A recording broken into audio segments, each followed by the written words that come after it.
All right.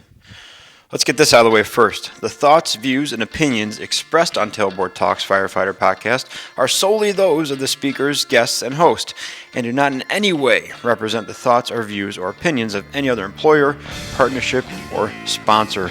The material and information in this podcast is for general information purposes only and should be used at the listener's discretion. There we go. Recording this time. Hey, everybody. Welcome back to the Tailboard Talks Firefighter podcast. I'm your host, Chris, from 4th Shift Firefighter.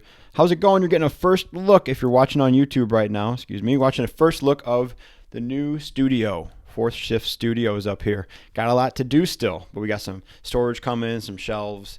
The desk is made. Awesome stuff happening, so I'm excited to be in here recording this stuff. We got a quick lesson today. As always, if you guys like the episodes, the best way to help out the show is to share them. Send them to someone. I'm starting to make way more clips and shorts and stuff like that I put on YouTube and also Instagram. Follow me over there. I'm giving away coffee like every couple weeks or so. I put a Starbucks or a Dunkin' Donuts gift card up there to give you guys some coffee. But share the stuff. That helps grow the podcast and helps me out immensely. Second thing is, if you like it and if you don't want to share it, just reach out, say, hey, what's up? Or comment on a post or something like that. I very much appreciate that. And the third thing, if you're feeling super duper generous, there's a Buy Me a Coffee button on the website, 4th Shift Firefighter website, 4TH for all this stuff, 4th Shift Firefighter website, or on the podcast page, the episodes page I put up on Instagram, or the old Instagram link in bio deal. There's a Buy Me a Coffee button, $3 increments. Show your support for the show. Thanks a bunch. Love you guys. Okay, quick lesson on today, because it's something that I've heard just a bunch of times recently. We have shift picks coming up in a couple days. Every couple of years, my department shuffles the deck. You get to repick in order of seniority where you want to work, what station and shift and all that stuff. And then obviously as it goes down, your chances get more and more narrow. There's some people that want to go to certain shifts and stations and pieces of apparatus, and that it's known, right? That's their goal. They want to do this career path or that career path or whatever, or get away from this ambulance or go towards this engine, whatever it is. It's a thing. And there's some people that just throw up there and say, I don't care where I work. It doesn't matter to me. The I don't care part is what we're going to talk about today, because I think that's an overused statement of the fire service. I think it rubs a lot of people, including me, the wrong way, depending on the context. And I think it inadvertently turns a lot of people off, because when I say I don't care, it means one thing. And when someone else says I don't care, it means a completely different thing, depending on who you're talking to. And this is a lesson that came up with some friends of mine who had kids, and we'll get into that in a second. But don't be afraid to care. You're supposed to care. We as first responders and as service personnel are supposed to care. To care. We're supposed to care. So why are we so afraid to show people that we care? And obviously the first thing that comes to my mind is like a vulnerability thing, right? It's scary to show people that you care, because what if something happens to that thing, or that project, or that wish that you were hoping for? I care about this and I want this thing to happen. And if it doesn't, I'm going to feel like a real jerk, like the fear of failure part of it, but also just I made myself vulnerable and I've said what I want. And now if I don't get it, or I fail or something like that, going to look it's a lot more embarrassing, because you put yourself out there, right? But we're expected to care. That's part of the job. It's something we tell our kids, like, oh, the doctor's going to help you because he cares, or the firefighter's over there, and if you're in trouble, he'll help you because he cares. He wants to help people. It's the expectation. It's one of the fundamental expectations of being a first responder. But when it comes to a lot of things, we're afraid to show that we care. And it's a total bummer, because it puts up a lot of walls. And eventually, if you keep saying, I don't care, I'm just here for the paycheck, or I don't care, I can work for anyone, or I don't care, and in a dismissive way, in a minimizing way, and in a too cool for school way, the big danger is that eventually people start to believe it. And then there might be something that you do care about, and you're not going to be included in that conversation, because it's like, well, he doesn't care anyway, so let's just put him wherever we want, or let's just assign him to whatever ambulance we want, or let's just, you know what, he doesn't care what we do at the station, or what furniture we buy, or what TV channels we get, or what's on the apparatus, or anything like that, or what kind of gear that we have, or tools. So we're not going to talk to him. What does he care? He doesn't care about anything. And then you might find yourself like, oh, I want to care now. I want to care. If you just carry the too cool for school attitude and you don't care, then you don't care. And that's a black and white thinking and an either or thinking, right? And I understand it's not necessarily always true. It's usually a both and kind of deal. But if you turn people off enough times by saying you don't care, why are they going to stretch for you and hope that you care about something this time? If you brush them off and minimize their projects or kind of scoff at it, and I don't care about that, why would I seek out your input or your advice or your contribution towards anything I want to do? Because chances are you're just going to tell me I don't care and make me feel stupid for caring, right? So it's tough, right? It's also scary to invest in things. And so you don't want to let people know how much you care because there may not be a guarantee that you're going to succeed. And this goes back to what I just talked about a second ago before that. But here's what happens if you do tell people you care and then you show through your actions that you do care, whether about them or a project or whatever, is that then people might invest in you. And then people might take a flyer on you. And then people will listen to you more than anything because you're not just spouting off, right?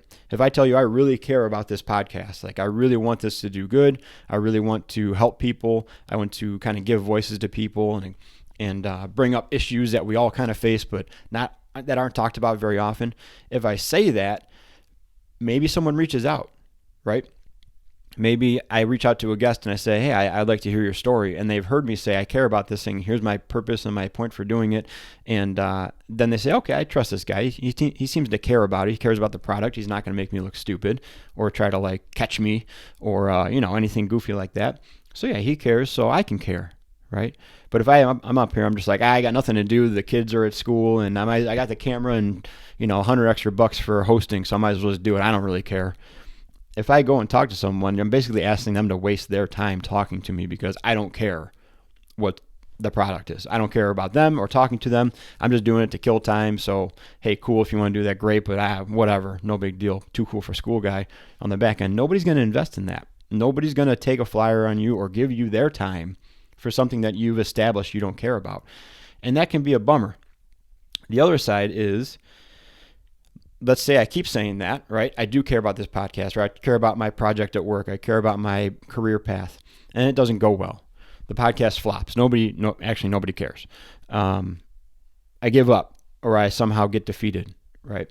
If people know that I cared about it, their reception to me after that failure or after quitting or after whatever is going to be drastically different than if I played too cool for school guy and just told them the entire time, like, I really don't care about it. It's just something I do. Now it's gone. They'll be like, oh, okay, cool. I mean, great. Good. I'm sorry that happened. Guess you got some extra time in your day.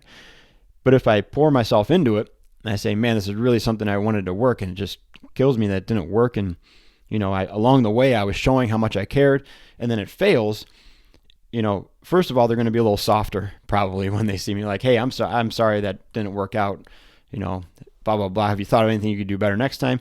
The other part is that maybe next time they're going to, well, first of all, they'll help you through it, right? Like I just said, they'll help you through it. But next time, maybe they'll help you succeed or they'll help you rebuild. If I relaunch this thing a year from now, because the kids are both in school, and I'm like, now I'm ready to get involved in it. I cared about the first one. It just didn't shake out, but I really want to make a run at it this time.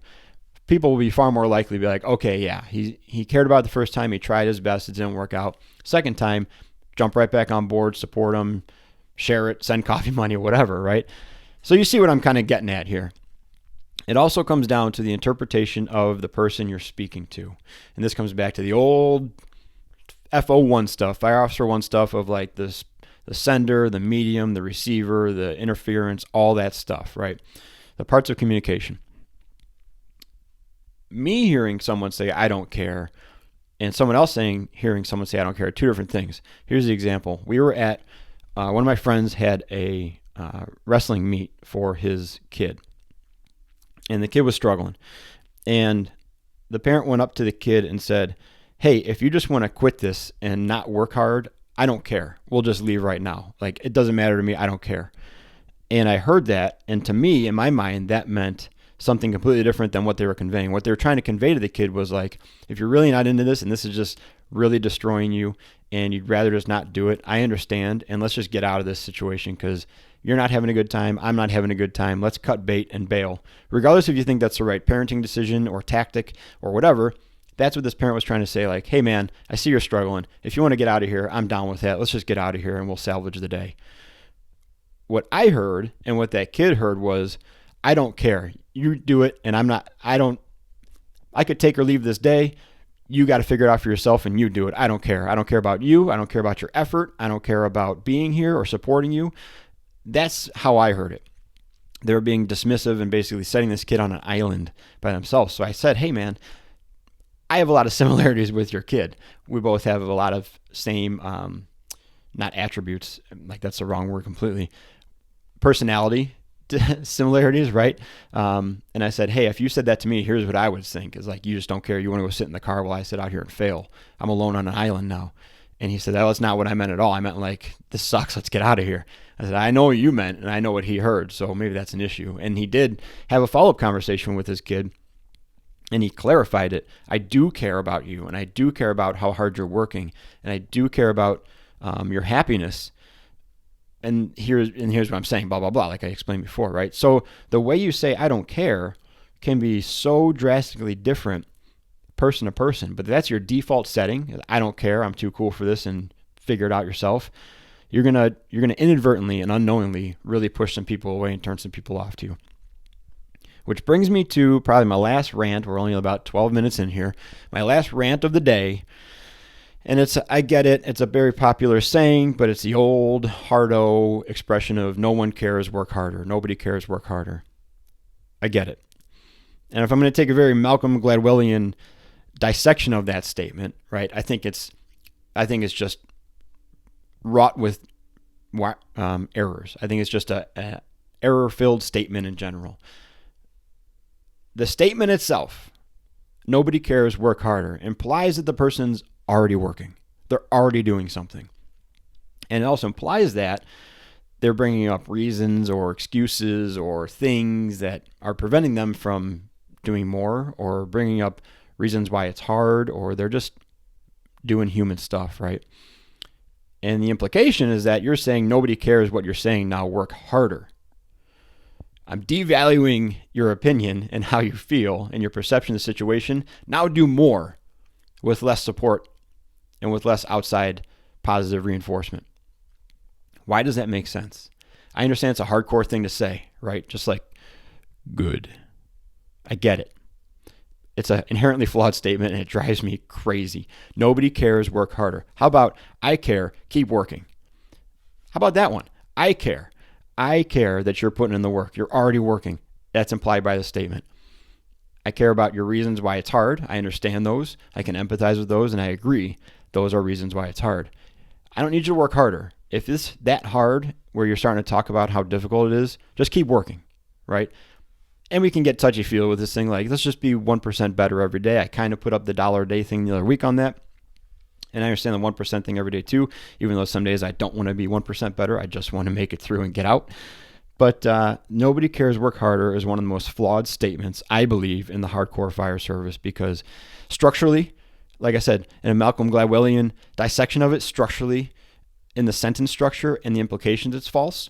And then practically, I think it's just hollow and chest-beaten, goofy alpha stuff for the sake of being fun, hard guy. But really, what does it mean? So I care, keep working. All right, I care, keep working. I put a thing on Instagram a little bit ago that says, I care, work harder. And I'm changing it even again. I care, keep working. All right, just keep working. Keep doing your thing. Keep doing good. Keep caring. And don't be afraid to show people that you care. Showing people that you care is the best way to build relationships, build quote-unquote buy-in, progress the fire service, progress you as a person. And if I'm going to work the logo or the motto into the structure of this thing, it's the best way to become more capable and durable, both on the job and away from it. This office is working magic already. Snarkiness up 200%, brains and aptitude constant, but we're trying really hard, okay? Don't be afraid to show people that you care.